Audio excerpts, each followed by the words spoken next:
वहीं संबल तशद्दुद से जुड़ी एक और अहम खबर आपको बता दें कि 24 घंटे के लिए इंटरनेट सेवा बंद कर दी गई है। सदर तहसील में आज सभी स्कूल रहेंगे बंद।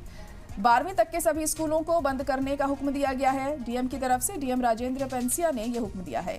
संबल में बवाल के बाद 24 घंटे के लिए इंटरनेट सर्विस बंद कर दी गई।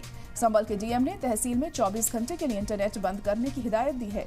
इसके अलावा आज स्कूल कॉलेजेस भी बंद रहेंगे। डीएम राजेंद्र पेंसिया ने संबल सदर तहसील इलाके में क्लास 1 से 12 तक के सभी स्कूलों को बंद करने का हुक्म दिया। तो एक दिन के लिए फिलहाल इन स्कूलों को बंद किया गया है और हालात अगर नॉर्मल नहीं होते हैं तो ये हुक्म बढ़ाया भी जा सकता है। तो 24 घंटे के लिए इंटरनेट सेवा पर भी पाबंदी लगाई गई है ताकि किसी भी तरह का कोई पोस्ट, कोई वीडियो वायरल ना हो जो हालात को खराब कर सके। फिलहाल पुलिस बल की भी तैनाती यहां पर चप्पे चप्पे पर की गई है। हिफाजती इंतजामों में कोई कसर नहीं छोड़ी जा रही है और लोगों से भी अपील की जा रही है कि जितना हो सके वो अपने घरों में ही रहें। ठीक है।